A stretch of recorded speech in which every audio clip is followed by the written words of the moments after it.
Buenas noches, bienvenidos al Primer Plano. Les propongo que en este primer bloque analicemos la reforma fiscal y sus implicaciones. Ha quedado ya claro, efectivamente, que lo que pidió el gobierno no necesariamente quedó exactamente igual, pero está satisfecho con, digamos, la aprobación que han hecho los legisladores. Hay temas muy interesantes, como la propuesta de un seguro de desempleo fondeado con impuestos generales. Están, pues, otros temas que el gobierno está planteando ahora como un asunto, digamos, con un alto contenido social. Me sorprende que lo presente así, porque a diferencia de las reformas anteriores, pienso en la constitucional, en materia educativa y en la de telecomunicaciones, que dejaron este sabor de boca de que finalmente la clase política se había unido para enfrentar a los grupos fácticos, a los grupos de poder fuera del gobierno. En este caso siento que este afán se ha, digamos, deteriorado. Y tenemos una reforma fiscal que el Verde, el PRI y un sector del PRD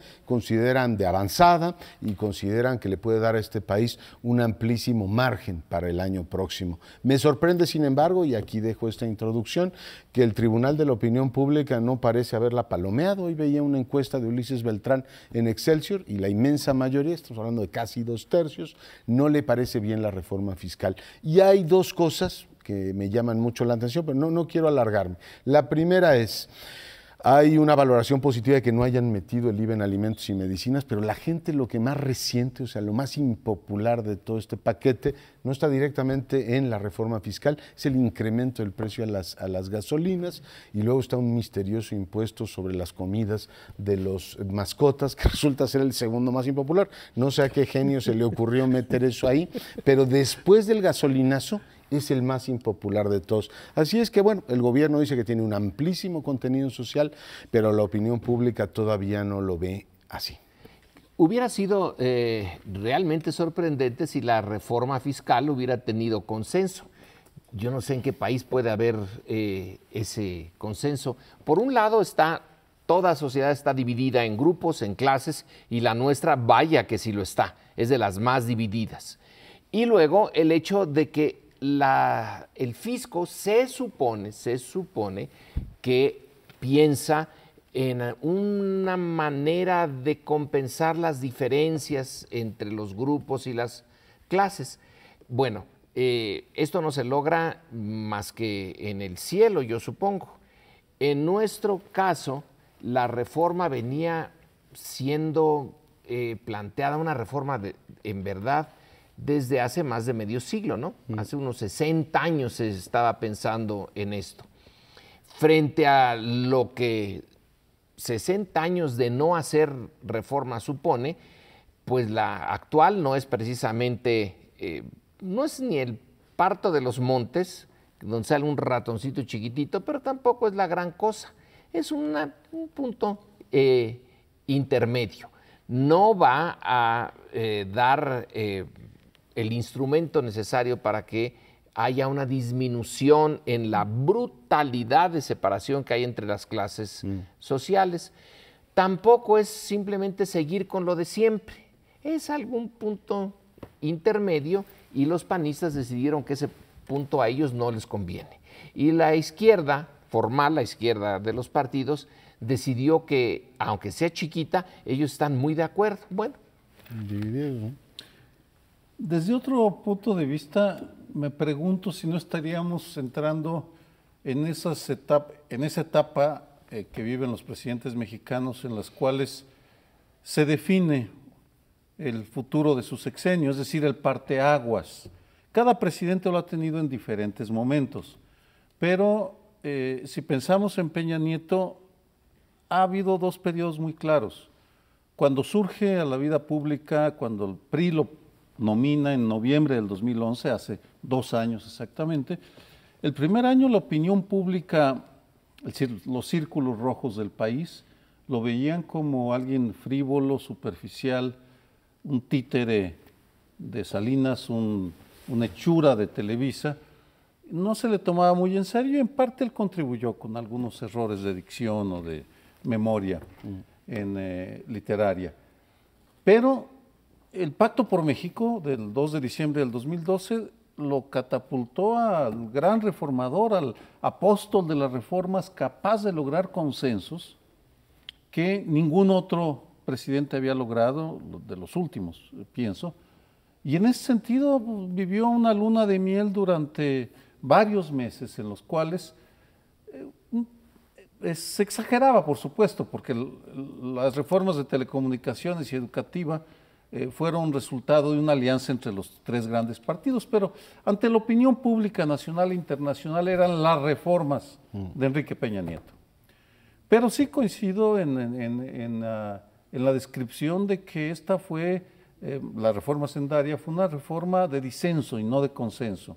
Natural porque eran los impuestos, pero también lo que probablemente estaríamos viendo es que se le está agotando ya los instrumentos de convencimiento y seducción que había impulsado Enrique Peña Nieto, con bastante éxito, por cierto, porque las encuestas de opinión también muestran un creciente desencanto con los escasos logros de Enrique Peña Nieto, es decir, ya no basta con las reformas, sino que ahora se miden los resultados, y los resultados no están siendo los que se esperaban, porque ni en educación ni en telecomunicaciones se están viendo los resultados, porque hay resistencias, vamos, no todo es atribuible a Peña Nieto.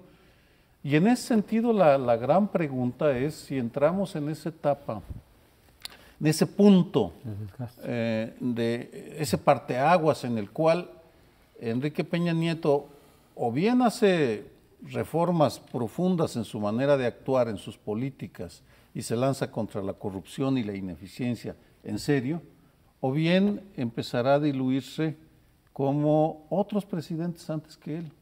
Sí, yo coincido en que efectivamente creo que se está terminando esta etapa de ver a Peña Nieto como eficaz, como un político audaz, ¿no? Echado para adelante en las reformas y con la habilidad política suficiente para haber reunido en la misma mesa al PAN y al PRD. Sabíamos que en estas dos reformas, en la hacendaria y en la energética, ya la izquierda y la derecha ya no iban a poder ir juntas, que necesariamente ahí iba a haber puntos de controversia y de conflicto, y que Peña Nieto tendría que escoger, y escogió salomónicamente. No sé si sea exactamente lo mejor para los resultados que se buscaban en términos de crecimiento, en términos de dar mayor competitividad a la economía mexicana, pero le dio por su lado a la izquierda en materia fiscal y hacendaria, y le va a dar por su lado al PAN, hasta cierto punto, no sabemos hasta dónde, en la reforma energética. Pero esta estrategia de quedar bien con todos tiene el riesgo de que no quedes bien con nadie, eso se sabe perfectamente, porque creo que muchos de quienes les dieron un respaldo muy importante a Peña Nieto desde el principio, entre sectores empresariales y grandes y medianos, ahorita se sienten totalmente decepcionados por la reforma fiscal. Piensan no solamente que les está afectando intereses a ellos, que eso es, desde luego, siempre que te afectan un interés ya no te gustó el gobierno, eso es inevitable, sino que sí consideran que esta reforma efectivamente puede incluso tener consecuencias contraproducentes en términos de crecimiento, de inversión, y que en términos de recaudación efectivamente no resuelve los problemas. Y tiene un agregado social allí, que es la cuestión de las pensiones universales y el seguro de desempleo, pero en realidad tampoco va a resolver para nada lo que se requiere de un instrumento fiscal para equilibrar un poco más la desigualdad social, o sea, para mejorar la distribución del ingreso. Y es que para mejorar la distribución del ingreso y tener programas sociales de a de veras eficaces, necesitas recaudar mucho. Aquí tenemos siempre la paradoja de que recaudamos muy poquito y solamente unos cuantos, y siempre con impuestos especiales y privilegios y cosas por el estilo. No puedes tener una política social importante. Y cuando quieres proponer una reforma fiscal que recaude gran cantidad para precisamente tener políticas sociales importantes y de impacto, entonces te critican esa política fiscal, pues sí. porque a fuerza tienes que afectar a unos u otros sectores. El tema es cuando afectas a todos y no dejas contento a nadie. Pero yo veo 4 problemas. O sea, por un lado, que es justiciera esta reforma del ISR, que pague 35%, el que cobra más de 3 millones, perfecto. Pero tú ves que eso solo lo va a pagar menos del 1% de la población. La inmensa mayoría te dice, oiga, qué bueno que estos señores paguen eso. Pero a mí lo que me está pegando es el deslizamiento de las gasolinas, a mí me está cobrando más en los refrescos, me está cobrando más en las gasolinas. Es decir, bien por usted que metió un elemento justiciero, por ejemplo, la consolidación o las ganancias en bolsa, pero resulta que a mí no me deja satisfecho eso, porque a las clases populares como ganan tan poco en este país, que es el drama de México, pues no les puedes meter impuestos, pero te dicen, oiga, pero por el lado del precio de los, ¿cómo se llama?, de las energías y los otros impuestos que ya refería, me está usted llevando al baile. Y eso es lo que hace que una medida que puede parecer justiciera en el plano del ISR te lleva a decir, pues mire, yo no me siento contenta con ella. Y la segunda que me parece muy importante es, oiga, esos derechos sociales que van ampliando, a los cuales debo decir, es muy razonable que se piense en ellos y que se piense en dotar a la gente que no tiene trabajo de un seguro de desempleo. Pero la pregunta que se hacen muchos, y yo me la hago con ellos, es, oiga, ¿y va a tener el carácter de una política de Estado o va a ser una política clientelar? Para que en 1 año y medio tengamos al PRI comprando votos ahí, o el tema este de la pensión,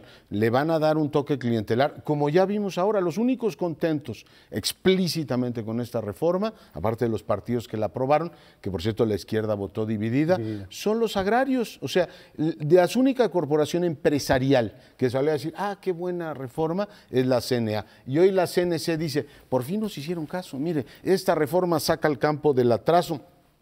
Vuelvo sobre un punto, en las zonas urbanas le van a cobrar 35% al que cobre más de $1,000,000, o el que vaya a 3, no me acuerdo, 34% al que está a 1,000,000. Si en el campo tienes 10 millones de pesos de ingresos, vas a pagar 21%, pues por supuesto la CNA y la CNC están encantadas con esta reforma. Es decir, algunos privilegios se mantuvieron, pero el gran asunto es, va a recaudar usted poquito, es decir, es una reforma chiquita en términos de ingreso, no va a resolver los grandes temas de este país y al mismo tiempo puso usted pues muy enojados a muchos sectores. Eso fue un buen negocio. A mí me parece que contrasta con las 2 anteriores reformas del pacto, que sí fueron reformas de mayor alcance. Ahora dice Sergio, es probable que esta sea el parteaguas donde las cosas empiecen a cambiar. Yo me esperaría, creo que la reforma realmente de fondo, y la veo desde luego muy mal desde mi óptica, es la energética. Esa reforma que no le va a pegar a nadie en particular, no le va a sacar de su bolsillo dinero a nadie, lo va a sacar de esa gran bolsa que se supone que es para todos nosotros, pero que el mexicano normal, común y corriente ni la ve, ni la oye, ni la siente, ni nada, que es el petróleo que todavía está en el subsuelo, que la mayoría ya se acostumbraron a que eso es de la clase política, de los que deciden arriba. Esa sí que va a ser la gran reforma. ¿A dónde se van a llevar los ingresos del hidrocarburo que todavía está ahí abajo? Yo no le daría todavía a la fiscal, la categoría de el gran momento. Es la que viene. Esta, después de todo, ¿cuánto es lo que piensa recolectar el equivalente a qué? A 1 punto y tantos del producto, ¿no?, del Producto Interno Bruto. 1.5. Que dado que México recibe, el fisco mexicano recibe que entre el 9 y el 11, depende de a qué economista recurra uno, pero pongamos, seamos generosos, el 11%. Para llegar al 19, al 20%, el otro lo paga el petróleo. Entonces, este gran cambio, pues es un cambiecito comparado con el fisco norteamericano, que no es precisamente el más justo de esta tierra, sino quizá todo lo contrario, recibe más del 20 y tantos % del PIB. Eso ya sería más o menos interesante, y desde luego está el brasileño con el 30%. Nosotros sería poquito, va a recaer en muy pocos, y esta idea que sería bueno de que todos pagáramos aunque fuera un chirris, pero... Tiene razón, pero en todo caso, lo que pasó con la reforma hacendaria va a determinar la reforma político-electoral y la reforma energética. Creo que sí. Por ahí va. Sí. Pues, ¿les parece que hagamos una breve pausa? Estamos en el primer plano, regresamos en un instante. Michoacán, y en particular Tierra Caliente de Michoacán, están en la mira de la opinión pública por la violencia y por algo muy profundo, Porque el crimen organizado ahí, bueno, sí depende, como el cartel del Chapo y el cartel de los Zetas, de los tráficos con narcóticos y con anfetaminas, etcétera. Pero ahí hay algo ya más profundo. Los grupos del crimen organizado en Michoacán viven en parte de las drogas que se exportan, pero en parte ya viven de lo que ahí mismo se produce, de extorsionar al que produce los limones, al que produce los aguacates y a todo mundo. Ahí sí hay una especie de reforma fiscal en serio y muy democrática, afecta a todos. Esto significa, entre otras cosas, que ahí en Michoacán, donde la violencia está ahora fuerte, pero sobre todo como da la impresión como que se decide una política de fondo. ¿El Estado mexicano puede recuperar Michoacán o no puede? Ese es el tema. Yo creo que es una gran pregunta y también es el claro ejemplo de que tenemos una clase política que cada vez que le planteas un asunto de esas dimensiones, Lorenzo, ve para todos lados y empieza a sacar de su libreta de pretextos todo tipo de cosas que no tienen nada que ver con la realidad. Hoy vemos con el gobernador Vallejo regresando a sus funciones desde una larga enfermedad, a un PAN en voz de Luisa María Calderón diciendo es que este señor no puede gobernar porque hizo tal o cual. Antes le decían lo mismo a Leonel Godoy gobernó, antes Lázaro Cárdenas, y hemos visto cómo en 12 años o 13 el Estado de Michoacán va desfondándose. Y la explicación de los políticos es siempre muy sencilla. Cuando yo gobierno, entonces las cosas se van a arreglar. Y aquí tenemos, para infortunio de Michoacán, pero para fortuna de los analistas, hemos tenido alternancia política en Michoacán, competencia política en Michoacán, o sea, el PRD gobernó 2 sexenios o 2 administraciones, no llegaron a sexenios, ahora está el PRI y les dicen, oiga, estamos perdiendo el territorio en todos los sentidos. Yo creo que ha llegado el momento, efectivamente, de pedir una explicación más amplia sobre el caso de Michoacán y pensar en una solución de fondo. Lo que hemos tenido ahora, lo que reveló Proceso, que la familia llamó a los alcaldes y les dijo, a ver, les hago efectiva los apoyos económicos que le di, es exactamente el mismo argumento que usó Lázaro Cárdenas con Felipe Calderón, cuando le dijo, tienes que desplegar las fuerzas federales porque independientemente del partido que postule al candidato, estos señores son los que fondean, es decir, el crimen organizado, todas las campañas. Hemos perdido control territorial. Pasan años, se echan los trapos encima, los sombreros, que tu culpa, que cuando yo gobierne. Es decir, yo creo que Michoacán sí es un asunto que expresa como ninguna otra cosa la decadencia de nuestra clase política. Bueno, Michoacán es la manzana envenenada para los 3 grandes partidos, porque los 3 han mordido de esa manzana y se han indigestado y han caído en coma, literalmente, porque el PRD entregó pésimas cuentas, el PAN también entregó pésimas cuentas, porque la operación Michoacán fue la primera gran acción en la declaración de guerra de Felipe Calderón contra el crimen organizado, y es bien sintomático que ese símbolo de la lucha contra el crimen organizado vuelva a caerle en el regazo a Enrique Peña Nieto, y vemos, podrá decir que él no es responsable, excusarse, pero en el régimen presidencialista que él mismo ha cultivado, pues la opinión pública, si bien le da el crédito de ser el gran reformador, también lo responsabiliza de ser el gran perdedor en Michoacán, quedémonos ahí. Y lo preocupante desde la óptica del Estado-Nación y del país es que no se ve una estrategia a corto plazo con la suficiente lógica interna, coherencia para poder contener, tal vez en el mediano plazo, la reconstrucción del tejido social empiece a funcionar, la contención policíaco-militar también, pero por ahora las noticias que llegan de Michoacán son preocupantes porque además, Leonardo Lorenzo, lo que saca Proceso en su número de esta semana es un documento del 2007, de la PGR del 2007, que, que fue elaborado con información del CISEN. Si mal no recuerdo, el país ya había dado algunas noticias y sobre ese mismo documento. El País periódico. El País periódico, sí. Sacó un reportaje que metió un tema en la agenda que luego se diluyó, que es con el cual quiero concluir. Lo que ese documento afirmaba, supongo que es el mismo, es que alrededor de la mitad de los municipios están controlados por el crimen organizado. Lo que lleva a una pregunta que todo mundo está evadiendo porque o no tienen la información o no quieren soltarla. ¿Cuál es el nivel de presencia del crimen organizado en la política nacional? Ese es el tema. Esa es la pregunta.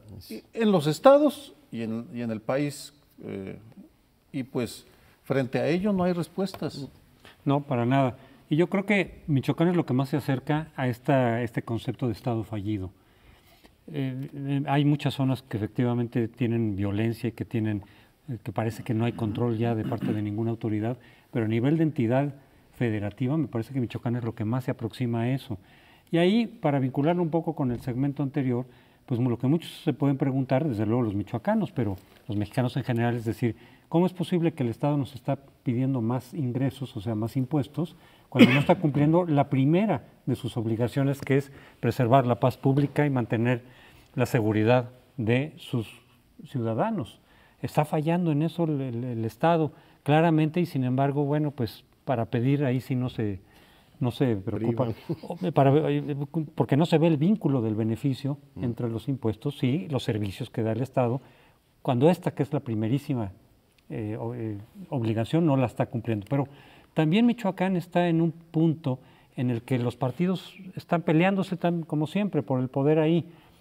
Hay la idea de que Fausto Vallejo no va a poder gobernar efectivamente por su enfermedad, pero que lo están manteniendo para no tener que convocar elecciones extraordinarias en donde el PRI pudiera perder ahora la gubernatura, sino prolongarse a que pasen los 2 años que la Constitución marca, como que después de los 2 años, cuando ya hay falta de gobierno, ya no tienes que hacer elecciones y entonces el gobernador ya no es interino, sino sustituto, pero quedaría en manos de otro priista. Eso es muy mezquino, pero es muy típico de los partidos. Y la solución de largo plazo. Se dice, bueno, una es rehacer las instituciones, posiblemente una nueva actitud hacia las drogas, pero lo que a mí me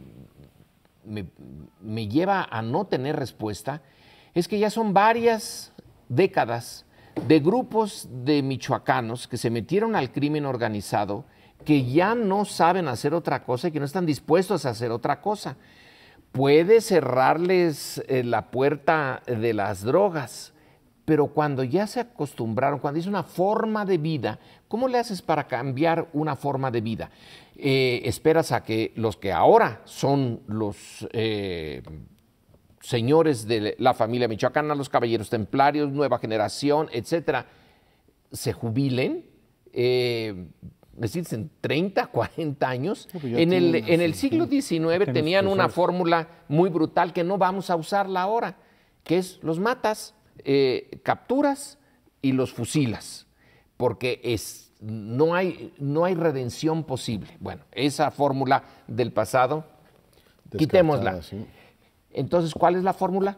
Pues yo no la veo, y además el tema político que preguntaba también Crespo, ustedes imagínense que convocaran elecciones ahora. O sea, la campaña electoral anterior fue espantosa, mataron al alcalde de La Piedad, Luisa María dijo, llevaron hasta tribunales, el propio Calderón dijo que el narco estaba metido en las elecciones de Michoacán. Es decir, abres nuevamente todo el espacio para que un sistema de partidos completamente frívolo y penetrado pueda ser más penetrado por el crimen. Además dirán, oiga, ¿y si viene a gobernar quién? O sea, el PAN va a controlar territorialmente este estado.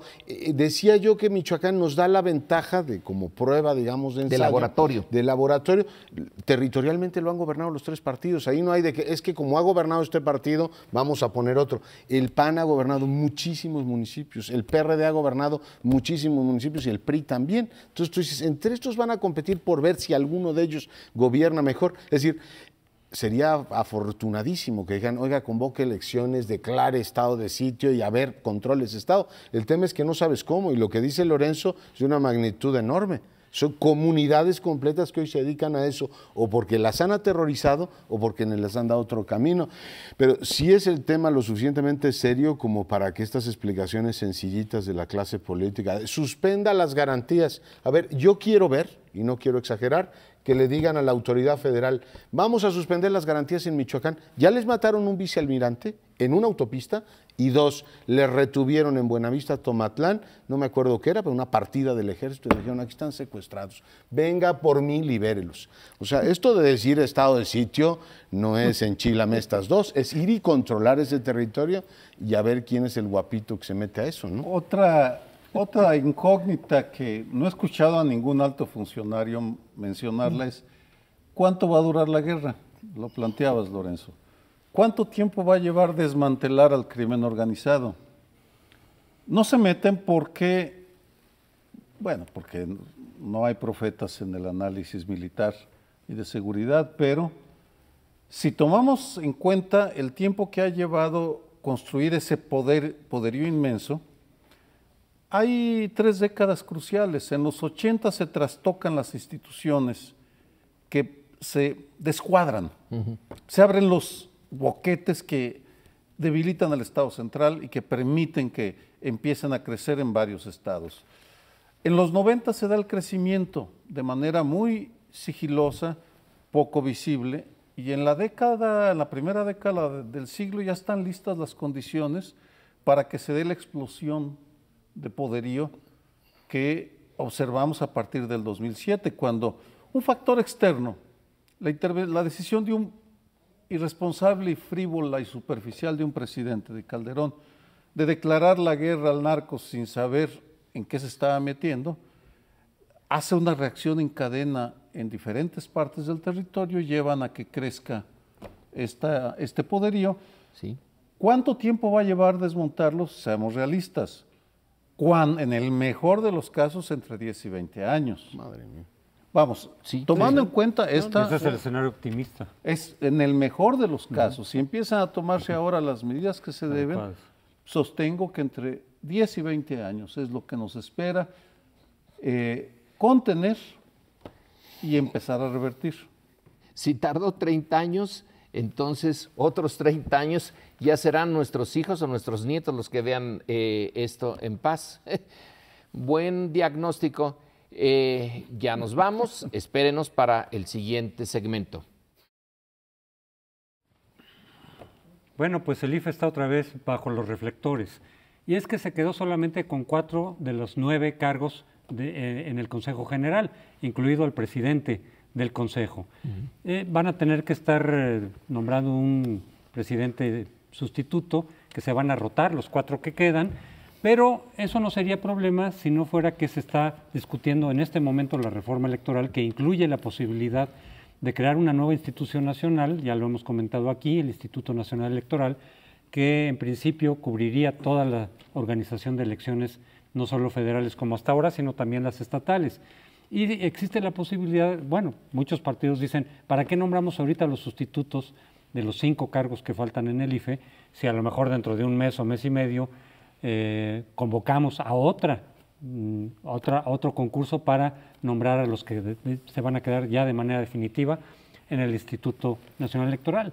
Yo pienso que de todas maneras podrían nombrar a los consejeros, aunque se complica desde luego porque es parte de la discusión y del debate. Ni siquiera se sabe si quedarían los 4 actuales consejeros, que algunos van a terminar hasta dentro de varios años, porque quieren hacer otra vez tabla rasa, con lo cual le vuelven a dar otro golpe al IFE, porque es el no permitir que los nombramientos que vas haciendo terminen y concluyan su mandato adecuadamente, sí es estar minando constantemente la continuidad, la institucionalidad del propio IFE. En fin, hay varios puntos ahí. De todas maneras está la convocatoria para nombrar a estos 5 que faltan, y lo están haciendo abiertamente por cuotas otra vez, porque entonces la forma de hacerlo es presentando una lista a cada uno de los partidos con 10 nombres, cualquiera de los que salieran de ahí eventualmente ya van a estar sellados con cuál es el partido que te propuso y por lo tanto a quién estás respondiendo. Desde una lógica de largo plazo, es la primera reforma electoral que es iniciada por una revuelta de los partidos, por inconformidad de los partidos, porque generalmente era una movilización social que se atendía con una reforma electoral. Es la del 63, 77, 96. 2007 fue después de las grandes movilizaciones contra el fraude del 2006. Pero ahora son los partidos que están inconformes y con razón, porque en las elecciones locales se ha convertido aquello en un cochinero de compra y coacción del voto, en el cual los institutos locales no sirven para gran cosa para contener a los gobernadores, con algunas excepciones. Entonces viene ahora la idea de limitar el federalismo y descentralizar una vez más la organización de las elecciones para que sea la federación la que las organice, y lo que tenemos ahora es una situación muy peculiar. Por un lado, los partidos nacionales, al menos el PAN y el PRD, aliados, porque lo otro era ir a entregarse en manos del PRI, que es quien controla la mayoría de gubernaturas. Pero por el otro, los gobernadores que están diciendo, no, pues ¿por qué nos quieren quitar este pedazo de control? Es una pelea entre élites en la cual la sociedad, hasta donde yo puedo percibir, vemos con un cierto azoro, escepticismo, sarcasmo, ironía, decir, bueno, primero, ¿cuáles van a ser los intrépidos que van a solicitar entrar al IFE o al INE para ser sujetos de las críticas de todo el mundo y para ser manipulados por partidos y gobernadores?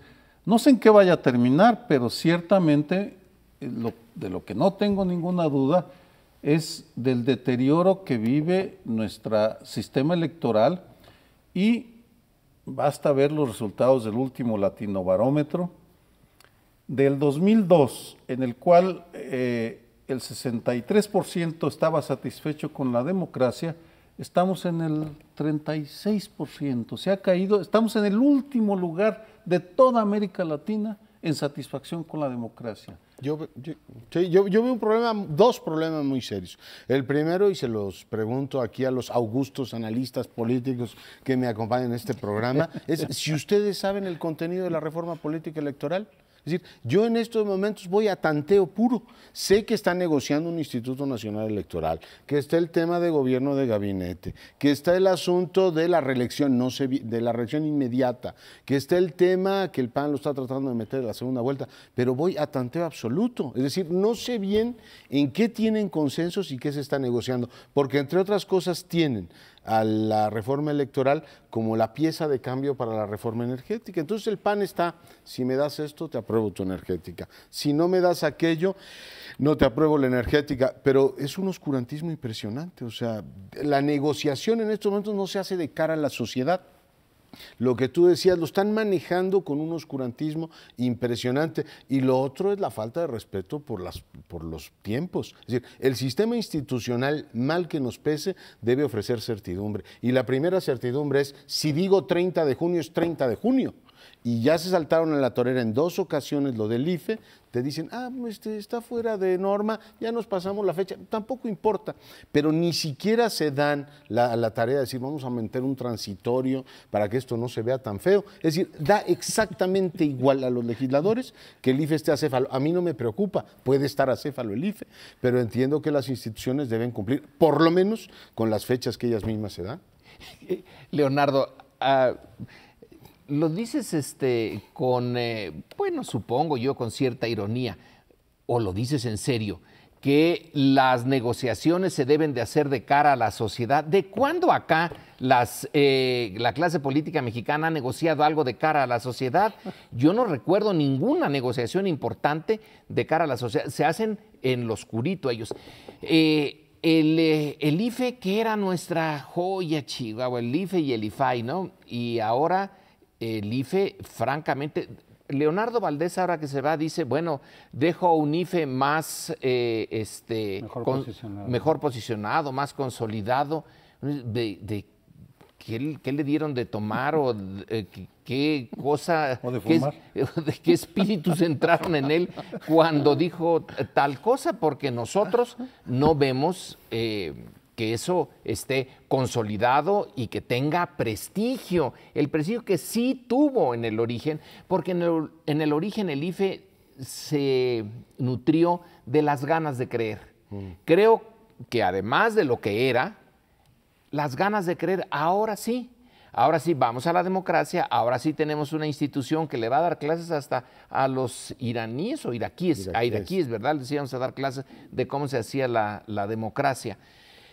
¿Qué es lo que pretende, dices, Leonardo, la reforma política? Yo veo como uno de los puntos centrales realmente importante esto de la segunda vuelta, porque si viene la segunda vuelta, es casi seguro que el que gana por mayoría relativa, supongamos que hubiera habido segunda vuelta en el 2012, con el 30 y tantos por ciento, 38 que sacó Peña, pues si los otros dos partidos y el montón de desilusionados se unen, puede ser que Peña no fuera presidente ahora. Con la segunda vuelta algo se abre para las oposiciones. No creo que el PRI deje eso, pero ni en broma. No, efectivamente. Pero esa sería interesantísima, la segunda vuelta, que le des la oportunidad a los ciudadanos de volver a pensar. En el primero, pues hay lo que nosotros bien a bien quisiéramos, y en la segunda vuelta pensarlo muy bien. Pero mi impresión es de que la segunda vuelta no va a pasar. El que más lo impulsa es el PAN, pero el PAN creo que está dispuesto a sacrificarlo por otros temas que le importan más al propio PAN, como es la reelección. Ahí sí, yo sí creo que la reelección se va a aprobar finalmente, pero no la segunda vuelta. En alcaldes todavía no hay consenso, pero reelección legislativa. Eso yo creo que sí va a pasar. El PRI está dispuesto a sacrificar ese punto que tampoco le gusta, con tal de sacar después los votos del PAN para la reforma energética. Pero donde no sabemos qué va a pasar es con lo del INE, porque para el PAN también le importa mucho que quitarle, digamos, a los gobernadores ese control que tiene, efectivamente porque el PRI tiene el control de las 23 gubernaturas, el PAN ha estado perdiendo una tras otra ahí a nivel estatal, y dice, ¿cómo vamos a recuperar si los institutos locales son controlados por el partido mayoritario? Entonces ahí también el PAN está como bastante reacio, aunque ya también hay algunas divisiones dentro del propio panismo. Pero será importante porque por otro lado los gobernadores priistas están diciendo que no nos quiten efectivamente el instituto electoral, y el gobierno acaba entonces de proponer a la mesa de negociación una salida mixta, una combinación, es decir, que se mantengan los institutos locales para darles por su lado a los gobernadores. Pues hay que ponen ahí entre la espada y la pared a Peña, son gobernadores priistas, pero por otro lado el PAN exige que se dé este instituto, y si no, no te dan tu reformota, que es la energética. Entonces está proponiendo un punto de conciliación que sea que se mantengan los institutos estatales, pero que el nombramiento de los consejeros se dé dentro del Consejo General del IFE, lo cual no es una mala salida, totalmente, pero habría que insistir otra vez que en el IFE también se cambie la fórmula para nombrar a los consejeros, que deje de ser rehén de los partidos como lo ha sido hasta ahora. Coincido plena y totalmente, muy bien puesto, brillante, José Antonio. Hoy nos andamos echando flores, como ven. Se acerca el fin de año, el espíritu navideño ya llega. Si nadie más nos echa flores, pues aunque sean las nuestras.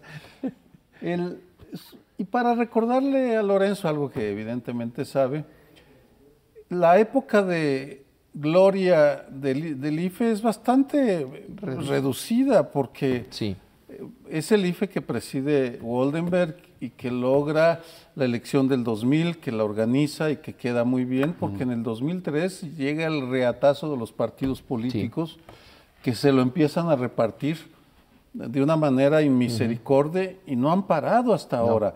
Por eso el punto no es solamente si es cine o si son institutos electorales, sino es cómo se está eligiendo para evitar que lleguen de esos personajes tan blandengues que, bueno, tan...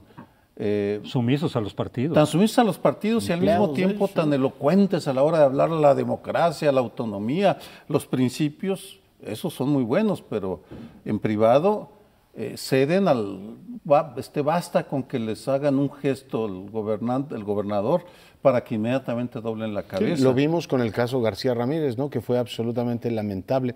Pero yo matizaría una cosa como consejero, Sí. ¿no? Decir, bueno, finalmente, en fin, no me extiendo en ello. Matizaría una cosa, las negociaciones siempre han sido oscuras, pero por lo menos conocíamos la agenda. En este caso de esta reforma política electoral, ni la agenda conocemos bien a bien. Bueno, regresamos al último segmento. Vamos a terminar regresando una vez más a los organismos públicos de derechos humanos. Si se dan cuenta, cada vez volvemos más a esos organismos porque son centrales en la vida del país. El desencanto con la democracia en parte se debe a que no están funcionando bien. Y por organismo público de derechos humanos, aclaro, todo aquel que tutela derechos, sea electorales, el IFE, por ejemplo, es un organismo de derechos que tutela derechos humanos, o la Comisión de Derechos Humanos del Distrito Federal. En el bloque anterior me refería al 2003 como el año en el cual descuartizan al IFE. Y lo descuartizan literalmente los partidos porque corren a todos y luego se los reparten los cargos. Solo entre el PRI y el PAN, porque el PRD se enojó, hizo un berrinche y se salió, en fin, no importa. Y ya no lo dejaron regresar, Ya cuando no lo- quiso regresar. Ya no lo dejaron regresar, es cierto. En este caso se está repitiendo la historia porque una institución prestigiada que se ha puesto a servir a las víctimas, como es la Comisión de Derechos Humanos del DF, no dejan que se reelija Luis González Plasencia, lo corren y ahora están eligiendo esta semana elegirán al nuevo titular, hombre o mujer, no lo sabemos, y es importante que ustedes lo tengan en mente porque es bien fácil destruir una institución, basta que nombren a un blandito o un inepto. Hablo de estos organismos en los cuales se requiere gente con carácter, con personalidad para decirle que no al que gobierna. Es así de sencillo, de eso se trata, vamos. No es un lugar para hacer gran carrera política, sino para oponerse. No sé en qué vaya a terminar, nadie lo sabe, están intentando hacer un método de elección diferente, por puntos, pero quién sabe cómo vaya a llegar. Pero Pueden- ahí deciden los partidos. Sí, también, por supuesto, igual claro, que- no son solo los partidos. Solamente. La Asamblea Legislativa. La Asamblea decía. Legislativa del Distrito Federal, la que despidió a Luis González Plasencia, que estaba haciendo un muy buen trabajo, ahora va a elegir.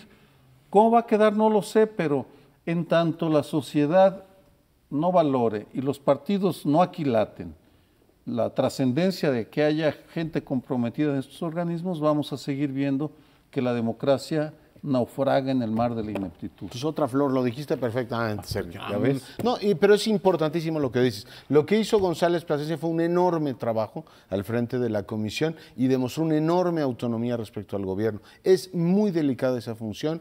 Recordamos momentos de gran tensión con el gobierno anterior, con el de Marcelo Ebrard. Le tocó hacer un dictamen impecable sobre lo que ocurrió el 1 de diciembre y salir un poco de esta dicotomía de que los policías son represores y los otros señores son vándalos, que es un poco este maridaje absurdo que tenemos a veces en la reconstrucción del diálogo público. Él claramente dijo, oiga, ni la policía actuó bien, o sea, un nivel de autonomía para hacer su trabajo que le da credibilidad ante los ciudadanos, pero es muy fácil que se arruguen ante presiones gubernamentales y que se arruguen porque ya se enojó el jefe de la policía y ya se enojó el jefe de gobierno o ya se enojó el gobernador, depende del estado de que se trate. A mí me preocupa mucho porque en el caso de la Ciudad de México el PRD ha entrado a una lógica de que el tema de los derechos humanos es importante, pero no tanto, porque ellos asumen que automáticamente la ciudad, como es democrática y todo lo demás, ese tema ya no lo tiene. Tenemos un severo problema de derechos humanos en las prisiones, en los juzgados, en el trato que la policía dispensa a muchos grupos vulnerables, así es que es un asunto delicadísimo y sí hace falta un hombre o una mujer con una capacidad enorme de resistir las presiones políticas. Estamos en un callejón sin salida porque es a la sociedad a la que le interesa, pero directamente, que hay alguien que defienda estos derechos tan concretos. El momento en que uno sale a la calle, que se participa en una manifestación, etcétera.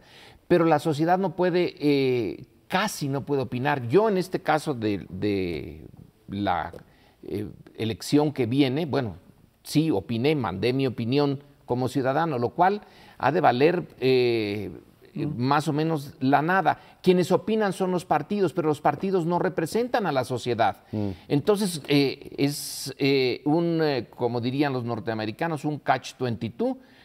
Se necesita que la sociedad esté presente para tener a alguien que la represente, pero no puede estar presente por la única vía importante, formal, que es la de los partidos, porque hace mucho tiempo que los partidos despegaron y tienen su propia atmósfera y viven en su propio mundo con su lógica, que no es la lógica de la sociedad. Entonces, ¿cómo le hacemos para sacar a alguien que realmente tenga sentido, que pueda oponerse, como dice Sergio, a la autoridad? Pues estamos en buena medida a la suerte. La única fórmula científica que tenemos es hacer changuitos y que nos caiga la buena suerte. Sí se pueden mandar documentos. ¿Qué valor tienen los documentos que mandamos a la Asamblea Legislativa para apoyar? No, prácticamente ninguno, porque efectivamente, formalmente los partidos representan a la sociedad, pero las decisiones que ellos toman es a partir de sus propios criterios, de su pugna por el poder. Sí. Lo hemos visto en varias instituciones autónomas, en donde el IFE lo mencionabas, ahí muy claramente se ha visto, buena parte del deterioro del IFE fue porque los partidos lo secuestraron y toman las decisiones de nombrar a los consejeros a partir de sus propios intereses y su pugna política. Y por eso, incluso quien hace bien su papel afectando a los entes regulados, que son los partidos en este caso, después se la cobran. Parece ser el caso aquí otra vez, lo hemos visto también en el IFE. Quien hizo bien su chamba después ya no permiten que siga adelante cuando hay posibilidad de reelección o que ocupe otro cargo importante, ¿no?, de consejero a presidente. Entonces, mientras esté en manos de los partidos la selección de estas personas que se encarguen de de manejar, digamos, las instituciones autónomas, pues va a haber este sesgo, va a haber estos criterios que no corresponden a personas que sí las hay muchas para ocupar debidamente esos cargos y cuyo compromiso, en el caso, por ejemplo, volviendo a lo electoral, se dice es que no hay nadie que esté totalmente al margen de filias y fobias y de sesgos. Sí, pero sí hay gente que independientemente cuál sea su posición política o sus preferencias políticas, está más comprometido con la institución y con la legalidad que con sus preferencias, cualquiera que sean. Por supuesto que hay gente decente en este país, vamos, abundan, simplemente que no las dejan llegar a los cargos. Y casi nunca son contemplados por los partidos. No, porque, vamos, los partidos, yo creo que hay toda una explicación psicológica, antropológica, cómo su nivel de formación, voy a generalizar, pero es bastante mediocre, porque es gente que está ganando muchísimo dinero que no está acorde con su nivel de formación profesional. Vamos, para ponerlo. Que no lo ganaría en ningún otro lugar más que en los partidos o en el crimen organizado. Más o menos, sí, porque. Y además los partidos son la vía de acceso a cargos públicos, y los cargos públicos en México es lo que los salarios han crecido de manera desproporcionada en relación al gasto, a la inversión pública. Eso explica la tendencia a monopolizar, porque ellos negocian las tribus con base en cargos. Esto me toca a mí, porque tengo una deuda política con fulano, con sutano. El problema es muy grave. Estaba viendo para un libro que tengo que presentar sobre filantropía en México, las cifras estamos hablando de que se ha aumentado 200% el presupuesto de los organismos públicos, no del IFE, sino de los organismos públicos más importantes, la CNDH, etcétera. Estamos hablando de 7,000 millones de pesos al año, lo que se dedica, y México ha descendido en la evaluación universal de los derechos humanos. En el 2009 nos hicieron al gobierno, no a México, al gobierno 80 y tantas recomendaciones, hace una semana 176. Vamos, hay una inversión monstruosa en defender derechos humanos, pero no se defienden porque los organismos no hacen bien su trabajo.